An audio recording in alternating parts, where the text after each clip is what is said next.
engaging with audiences mostly with videos, which is cool. And you can see that there's she has 49 pictures, which isn't bad, but this is how she likes to do it. I say do a mixture of various things, and then once you are engaged with these audiences and all these different mediums, you're gonna start to capture more friends and fans. And then the idea is, if you're posting stuff that's kind of more from your personality, from your profile, then you can later convert these new people that start to join your profile into fans. Or if you're posting relevant and valuable content from your page, those people are more likely to become your fans. Now, when we start looking at things like how some of this stuff is served up in terms of what people see, we have this area called highlights here. And what happens is that when somebody posts up a bunch of pictures, so these are a bunch of photos, for example, this one happens to be like a video. So there's a formula for kind of how these get posted up on the right hand side, and what this basically becomes is a free ad. So the strategy here is to post either a video or a set of photos relating to something that might be really relevant for them to pay attention to. And then once you do that, you have your group of engagers, whoever you have with you that can help you do this right away. Once wall photos are posted, have them go in and like or make comments on these photos. You see a lot of these have comments. Some of these show up a little bit arbitrarily in terms of just because it's recent, but otherwise a lot of them will have staying power if a lot of people are commenting or liking, and that's what these little things are underneath them. So if you get more and more people commenting and liking, these things will keep up for a while, because it's kind of it becomes more of this is trending stuff that's happening in your network on Facebook. And so this is how you get people engaged with your business in terms of wanting to become a fan, because you have some cool stuff to offer them. So the last thing I would say about that is, if you have posts that you're making, the more open-ended you can leave them, the bigger the likelihood is that people will start to leave more comments on that stuff. So I briefly mentioned before about this notion of commenting and liking various things. This is how you amplify your voice in Facebook. A lot of these people have already started to, this is Shane McConkey's Matchstick Productions claim. What I'll do is just go in and like that. It also, gets the ability to share. And it's like, even saying something as simple as, oh yeah, hey, I want to, I love it when, new ski videos come out right when the snow starts flying. And that's a very good thing. And now your brand is attached to not only this thing that probably a lot of people will start to comment and play and watch, but now it's on Corey McClernand's it's on his profile, and so all of his friend network will start to see this Stay Aspen Snowmass brand already coming up there.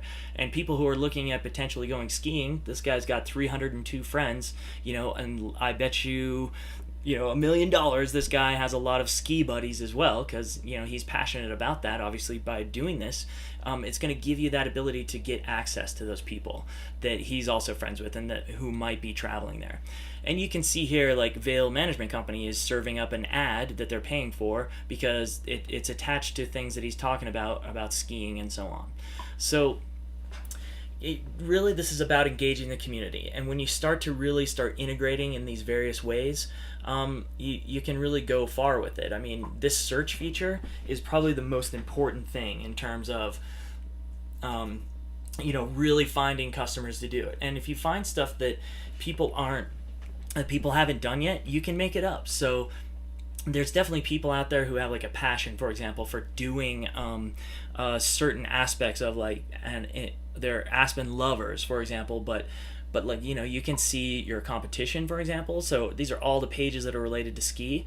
So do you think by becoming a fan of these pages, it would be very valuable? I mean, that's basically what we're looking at, is you start to get really deep with your industry. And there's over 500 results related to this. Now, some of them aren't, this is about water skiing or whatever. Maybe that's not relevant as much, but this is a ski page, and there's 40,000 people specifically who join this page, and then this is a I love ski page, like, so we definitely want to become a fan of all of these, and then we actually go to those pages and start interacting, and then this is how we start to really engage with this potential customer base.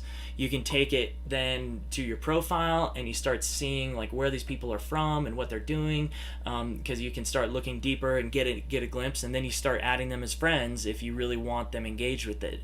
So people that are in the ski industry or what have you. And basically what happens is we take this to the next level by serving up we serve up our content, so our blog posts, and you always make sure this is integrated with Twitter as well, but we serve up our blog posts to this, so that and those blog posts always have a link back to our blog, and once they see our blog post and it's like got a compelling title that engages them, they may click on that link and go to our website, and once they're on our website, the strategy is to then drive them to essentially what becomes a sales funnel, and where you're collecting their email addresses, and then they're basically giving you permission to market to them more directly, and you've already started the process of creating an avenue by which you can grow your customer base. As I wrap this up, this is essentially about leveraging. You want to put effort in the right direction, and apply it in the right place, and that's what leverage is all about. If you start to give more than you take, then people will start to recognize that in terms of offering people access to valuable content. You also want to make sure that you are authentic, because it builds credibility with all of these people, and it really helps people engage with what you're doing. They'll follow you, and they'll start to really listen to what you have to say, particularly if you're capturing the people that are actually really intrinsically interested in your brand for a reason, maybe that they've experienced it before, or just that they're fascinated by it. So those are the kind of the main principles of it.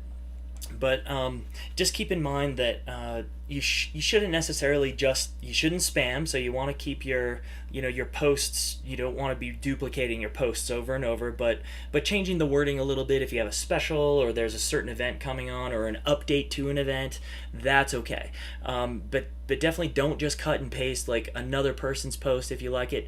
Just actually take what valuable content they have and make your own opinion about that. So and then post it, and that way you're talking to your customer base as opposed to just not. But remember, the page is really business, marketing, brand building oriented. So you really want to stay focused on that. And your profile is really about your personality. It should support the branding, and it's okay to have you and your friends or coworkers or so on go in and like and comment on a specific thing. So if you talk about the World Cup special that might be happening in Aspen, you can actually go in and have everybody go and say, oh yeah, I'd comment on that, and just like, not only is there a World Cup special, but we also have this is like an exciting time of year because Thanksgiving is a great time to be with family, or so on and so forth. Or they can post pictures from last year's World Cup ceremony or things like that. So the real kicker to all this, though, is like we want to bring them from just being a fan or a friend all the way through to actually becoming giving us their email when they get back to our site. So we always have some sort of call to action where relevant, in terms of from our page when we're posting updates or blog posts, that they end up coming back to our site, and then we make sure our site captures their email to a certain degree. So that's kind of the gist of how you really deal with this stuff from Facebook from a business standpoint. And so I'll be following up with you all soon to just figure out how any other questions you have, or how we could potentially engage with this further. So that's all for now.